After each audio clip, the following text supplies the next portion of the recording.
বিসমিল্লাহির রহমানির রহিম। আসসালামু আলাইকুম সুপ্রিয় শিক্ষার্থীরা, আশা করি তোমরা সবাই ভালো আছো। পুলিশ লাইন্স স্কুলের অনলাইন ক্লাসে বরাবরের মতো তোমাদের স্বাগত জানাচ্ছি। আমি মোহাম্মদ আল আমিন, সহকারী শিক্ষক, পুলিশ লাইন্স স্কুল, নারায়ণগঞ্জ। আজকে আমার আলোচ্য বিষয় নবম ও দশম শ্রেণীর হিসাব বিজ্ঞান বিষয়ে দশম অধ্যায় আর্থিক বিবরণী। শিক্ষার্থীরা, আমি গত ক্লাসগুলোতে আলোচনা করেছিলাম যে কিভাবে মোট মুনাফা নির্ণয় করতে হয় এবং পরবর্তী ক্লাসে দেখিয়েছিলাম যে মোট মুনাফা কিভাবে আমরা নির্ণয় করব তার একটি প্রায়োগিক সমাধান দেখিয়েছিলাম। তো আজকে আমি আরেকটি মোট মুনাফা বা ক্ষতি নিয়ে আলোচনা করব। তো শিক্ষার্থীরা, শুরুতেই তোমরা তোমাদের বইয়ের 174 পৃষ্ঠার 5 নম্বর অঙ্কটি খেয়াল করবে। তো আজকে আমি আলোচনা করব, আজকে আমি দেখাবো যে কিভাবে মোট মুনাফা নির্ণয় করতে হয়। আমাদের বইয়ের 174 পৃষ্ঠার 5 নম্বর অঙ্কের ক এবং খ নিয়ে আজকে আমি আলোচনা করব। তো শিক্ষার্থীরা, আমরা শুরুতে একটু প্রশ্নটি করে নেই। আমি পড়ছি, তোমরা ভালো করে খেয়াল করবে। চন্দনা এন্টারপ্রাইজের 2017 সালের 31শে ডিসেম্বর তারিখে রেওয়ামিল ও সমন্বয় নিম্নরূপ: মজুত পণ্য 1/1/2017 অর্থাৎ প্রারম্ভিক মজুত পণ্য, ক্রয় ও বিক্রয়, দফতর খরচ, পরিবহন খরচ, হাতে নগদ, প্রাপ্য হিসাব ও প্রদেয় হিসাব, কুঋণ ও সন্দেহজনক দেনা সঞ্চিতি, প্রাপ্ত বাট্টা, বিবিধ ক্ষতি, সরঞ্জাম বিক্রয়জনিত মুনাফা, ব্যাংক চার্জ, ডক চার্জ, ডাক ও তার খরচ। সমন্বয়ে ছিল নগদে পণ্য বিক্রয় 15,000 টাকা হিসাবভুক্ত হয়নি। 2 নং সমন্বয়: কুঋণ হিসাবে 2,500 টাকা অবলোকন করতে হবে এবং সম্ভাব্য কুঋণের জন্য 5% সঞ্চিতি ধরতে হবে। 3 নং ব্যবসায় মামলা পরিচালন খরচ প্রদান 5,000 টাকা, যা হিসাবভুক্ত হয়নি। 4 নং অলিখিত আন্তঃফেরত। আন্তঃফেরত বলতে বোঝায় বিক্রয় ফেরত 2,000 টাকা ও বহি ফেরত অর্থাৎ ক্রয় ফেরত 1,000 টাকা। ক নং প্রশ্নে বলা আছে উপযুক্ত তথ্য হতে সমাপনী নগদ তহবিলের পরিমাণ নির্ণয় করো। তো শুরুতেই আমি ক নংয়ে চলে যাচ্ছি যে উপযুক্ত তথ্য হতে সমাপনী নগদ তহবিলের পরিমাণ নির্ণয়।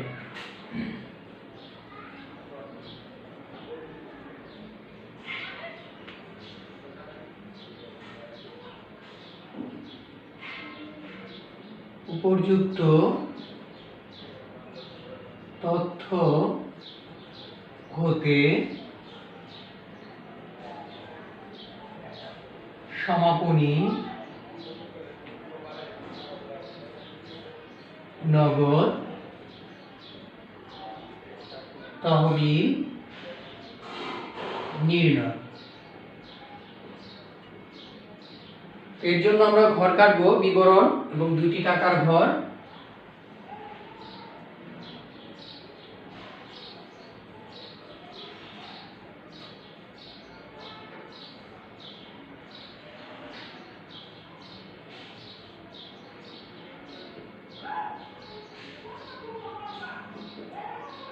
বিবরণ টাকা। শিক্ষার্থীরা, আবার খেয়াল করো যে এখানে বলা হয়েছে যে উপযুক্ত তথ্য হতে সমাপনী নগদ তহবিলের পরিমাণ নির্ণয় করতে, অর্থাৎ সবশেষে নগদ তহবিলের পরিমাণ কত হবে তা নির্ণয় করতে বলা হয়েছে। তো আমরা দেখতে পাচ্ছি যে আমাদের রেওয়ামিলে নগদ তহবিল অর্থাৎ হাতে নগদ ছিল, হাতে নগদ ছিল 15,000 টাকা। তো শিক্ষার্থীরা, আমি লিখলাম যে 15,000 টাকা। এর পরবর্তীতে আমরা সমন্বয়ে দেখব। 1 নং সমন্বয়ে লেখা ছিল নগদে পণ্য বিক্রয় 15,000 টাকা হিসাবভুক্ত হয়নি। তো আমরা যদি এটা জাবেদা করি তাহলে হবে নগদান হিসাব ডেবিট আর বিক্রয় হিসাব ক্রেডিট। নগদান হিসাব ডেবিট, বিক্রয় হিসাব ক্রেডিট। তাহলে শিক্ষার্থীরা একটু ভালো করে আমরা খেয়াল করি যে আমাদের রেওয়ামিলে সাধারণত নগদ কি থাকে? ডেবিট। আর এখানেও নগদ কি হলো? ডেবিট। অর্থাৎ আমার নগদ টাকার আগমন হলো। আমার নগদ টাকা কি হয়েছে? নগদ বিক্রয়ের ফলে আমার নগদ টাকার আগমন হয়েছে। তাহলে আমি তা হাতে নগদের সাথে যোগ করব। যোগ নগদে পণ্য বিক্রয়।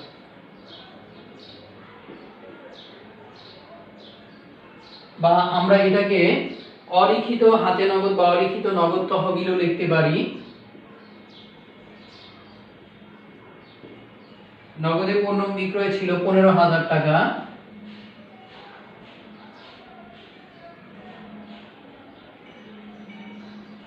এবার শিক্ষার্থীরা আমরা খেয়াল করি যে নগদ সংক্রান্ত আরেকটি এন্ট্রি রয়েছে 3 নং সমন্বয়ে, ব্যবসায়ের মামলা পরিচালন খরচ প্রদান 5,000 টাকা যা হিসাবভুক্ত হয়নি। তো আমরা যদি তার জাবেদা করি তাহলে জাবেদা হবে আইন খরচ বা মামলা খরচ, আমরা যাই লিখি যে আইন খরচ হিসাব ডেবিট, আর সেক্ষেত্রে ক্রেডিট হবে নগদান হিসাব। তাহলে আমরা একটু খেয়াল করি শিক্ষার্থীরা যে আমরা যদি কোনো খরচ প্রদান করি তাহলে আমাদের নগদ টাকা চলে যায়, অর্থাৎ নগদ টাকা নির্গমন হয়, তাহলে আমরা এই নগদ থেকে এটাকে বাদ দিব।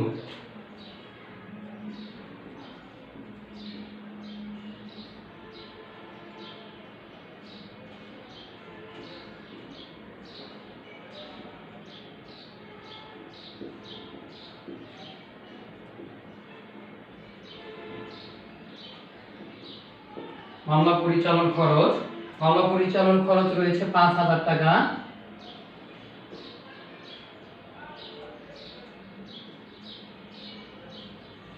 শিক্ষার্থীরা আরেকবার একটু খেয়াল করো তোমরা যে আমি কিভাবে সমাপনী নগদ তহবিল নির্ণয় করলাম।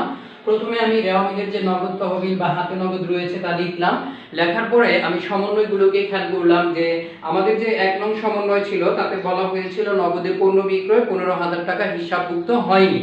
তো আমরা যদি নগদে পণ্য বিক্রয় করি তাহলে আমাদের নগদ অর্থের আগমন ঘটে, অর্থাৎ নগদ বৃদ্ধি পাবে। এই জন্য আমি নগদের সাথে হাতে নগদের সাথে নগদে পণ্য বিক্রয় যোগ করলাম।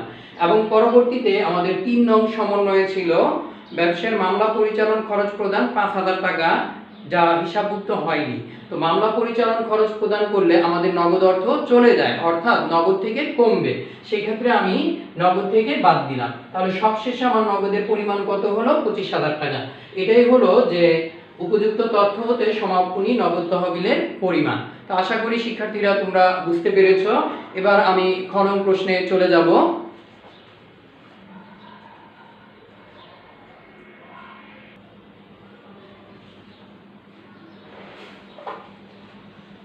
সুপ্রিয় শিক্ষার্থীরা, 5 নং এর খ করার জন্য আমরা শুরুতেই ঘরটি কেটে নিব। যে এখানে বলা হয়েছে বিশদায় বিবরণী প্রস্তুত করে মোট মুনাফা বা ক্ষতি নির্ণয় করার জন্য।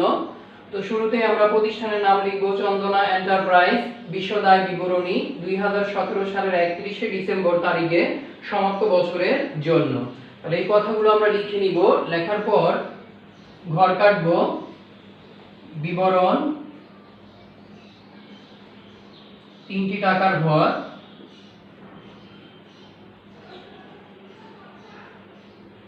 এবার শিক্ষার্থীরা তোমরা একটু মনে করো, দেখো যে আমি তোমাদের শিখিয়েছিলাম যে কিভাবে মোট মুনাফা বা মোট ক্ষতি নির্ণয় করতে হয়।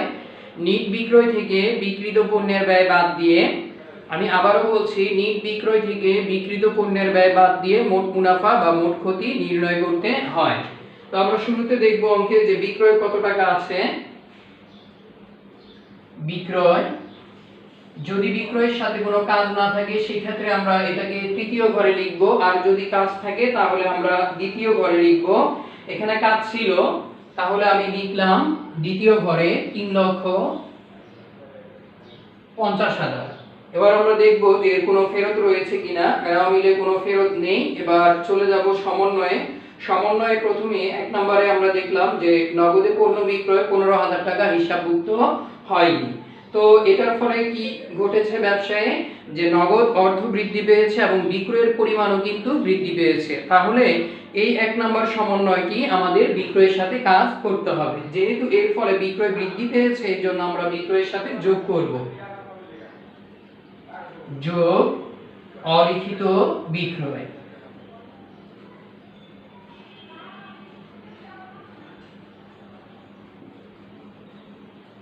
অলিখিত বিক্রয়, এখানে বিক্রয় ছিল 15,000 টাকা। 15,000 যদি আমরা যোগ করি তাহলে হলো 3,65,000 টাকা। যেহেতু আরো কাজ রয়েছে এই জন্য আমি তৃতীয় ঘরে দিলাম না, আরেকটি কাজ রয়েছে। একটু ভালো করে খেয়াল করি যে 4 নং সমন্বয়ে রয়েছে অলিখিত আন্তঃফেরত। আন্তঃফেরত বলতে কিন্তু বোঝায় বিক্রয় ফেরত। তো আমরা জানি যে বিক্রয় ফেরত বিক্রয় থেকে বাদ যায়, বা অলিখিত আন্তঃফেরত।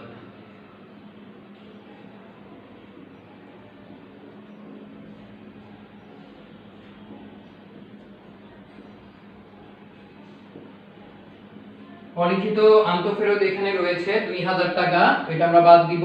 বাদ দেওয়ার পরে বিক্রয়ের সাথে আর কোনো কাজ যেহেতু নেই, তাহলে আমরা বিক্রয়ের ফলাফলটা এখানে লিখে দিব। 3,65,000 থেকে 2000 বাদ দিলে হলো 3,63,000। শিক্ষার্থীরা, এই হলো আমাদের নিট বিক্রয়। নিট বিক্রয়। এবার নিট বিক্রয় থেকে বাদ দিব বিক্রিত পণ্যের ব্যয়।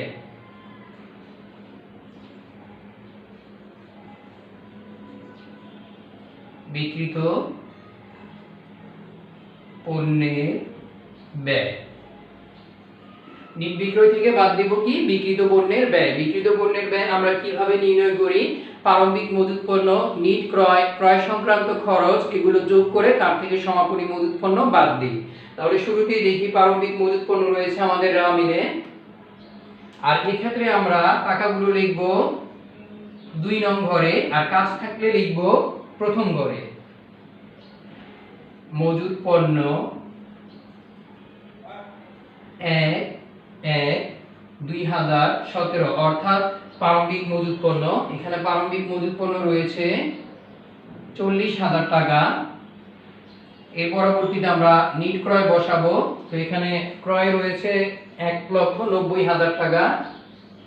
তার সাথে একটি সমন্বয় আছে, সেই কাজটি আমরা করব। আমরা অঙ্কের ভিতরে ক্রয় সংক্রান্ত কোনো ফেরত বা ক্রয় বার্তা এগুলো পেলাম না, অর্থাৎ রেওয়া মিলে ক্রয় ফেরত বা ক্রয় বার্তা এগুলো কিছুই নেই। এখন আমরা সমন্বয়টি খেয়াল করব যে 4 নং সমন্বয়ে লেখা ছিল অলিখিত আন্তঃফেরত 2000 টাকা ও বহি ফেরত 1000 টাকা। বহি ফেরত বলতে বোঝায় ক্রয় ফেরত। ক্রয় ফেরত ক্রয় থেকে বাদ যাবে, বা অলিখিত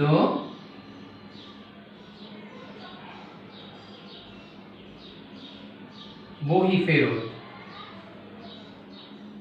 তাহলে অলিখিত বহি ফেরত কত টাকা ছিল? 1000 টাকা ছিল।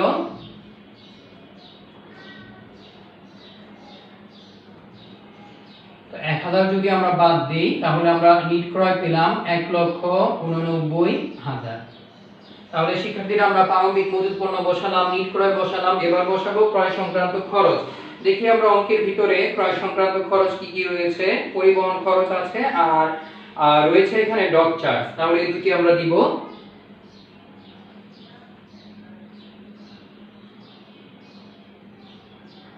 পরিবহন খরচ,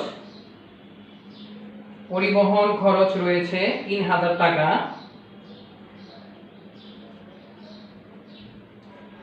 এরপর ডক চার্জ,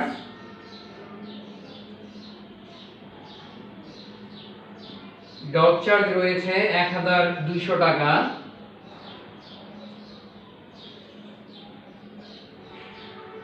শিক্ষার্থীরা, আবার খেয়াল করো যে আমরা বিক্রিত পণ্যের ব্যয়টা কিভাবে নির্ণয় করলাম। প্রারম্ভিক মজুত পণ্য, তার সাথে নিট ক্রয় সংক্রান্ত দুটি খরচ পেলাম, সেগুলো দিলাম।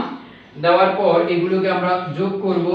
যোগ করলে যেই অ্যামাউন্টটি আসবে তা হলো বিক্রয় যোগ্য পণ্যের ব্যয়। তাহলে প্রারম্ভিক মজুত পণ্য ছিল এখানে 40,000 টাকা, নিট ক্রয় ছিল 1,89,000 টাকা, পরিবহন খরচ ছিল 3000 টাকা এবং ডক চার্জ ছিল 1200 টাকা।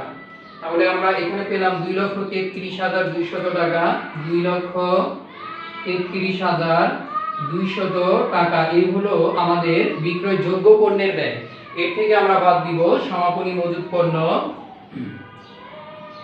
সমাপনী মজুত পণ্য আমরা একটু খেয়াল করে দেখি যে এখানে সমাপনী মজুত পণ্য রয়েছে কিনা, এটা আমাদের খেয়াল করতে হবে। যে আমরা মজুত পণ্য 1 তারিখেরটা পেয়েছিলাম রেওয়া মিলে, এরপর আমরা রেওয়া মিলের ভিতরে কোথাও সমাপনী মজুত পণ্য দেখি নাই, এবং আমরা দেখলাম যে আমাদের যে সমন্বয় রয়েছে সেখানেও কোনো প্রকার সমাপনী মজুত পণ্য নেই। যেহেতু সমাপনী মজুত পণ্য নেই, তাহলে আমরা বলতে পারি যে এই যে 2,33,200 এটাই কি বিক্রিত পণ্যের ব্যয়।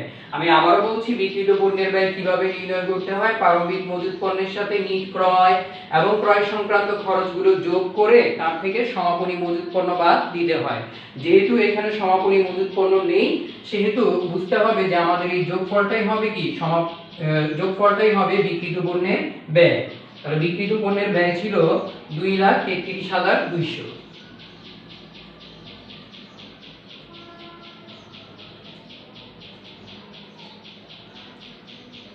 এবার বিক্রয় থেকে আমরা বাদ দিব বিক্রিত পণ্যের ব্যয়।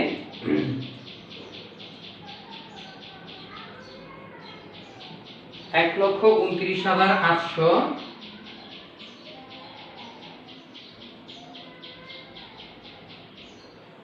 যেহেতু আমাদের ফলাফলটি ধনাত্মক এসেছে অর্থাৎ যোগের এসেছে, তাহলে আমরা এটার নাম লিখব মোট মুনাফা। আর যদি বিয়োগের আসতো তাহলে এর নাম আমরা লিখতাম মোট ক্ষতি। তো শিক্ষার্থীরা আশা করি যে তোমরা বুঝতে পেরেছো। এখানে সমাপনী মজুত পণ্য নেই, এজন্য সমাপনী মজুত পণ্য বাদ দিলাম না, আর নয়তো সমাপনী মজুত পণ্য বাদ দিয়ে বিক্রিত পণ্যের ব্যয় হলো। তো শিক্ষার্থীরা এই অঙ্কটাই তোমরা আবার বাসায় অনুশীলন করবে 5-এর ক করে অবশ্যই আমাদের গ্রুপ পেজে জমা দিবে। তোমরা কিন্তু কেউ গ্রুপ পেজে হোমওয়ার্ক জমা দাও না, এই যে তোমাদের অঙ্ক করানোর পরবর্তীতে হোমওয়ার্ক দেওয়া হয় তা কিন্তু তোমরা কেউই জমা দাও না। তো আশা রাখি তোমরা বাসায় অঙ্কগুলো করবে এবং হোমওয়ার্ক জমা দিবে। যে আমার শুরুতেই আমি চাচ্ছি যে তোমরা যাতে মোট মুনাফা পর্যন্ত নির্ণয় করতে পারো, এই জন্য কিছুদিন আমি মোট মুনাফা নিয়ে আলোচনা করব। মোট মুনাফা যখন তোমরা শিখে ফেলবে, পরবর্তীতে আমি নিট মুনাফা নিয়ে আলোচনা করব এবং এর পরবর্তীতে আর্থিক অবস্থার বিবরণী এবং মালিকানা সত্ত্বে পরিবর্তন বিবরণী নিয়ে আলোচনা করব। তো শিক্ষার্থীরা তোমরা বাসায় ভালোভাবে অনুশীলন করবে। ধন্যবাদ তোমাদের সবাইকে, সবাই ভালো থাকবে।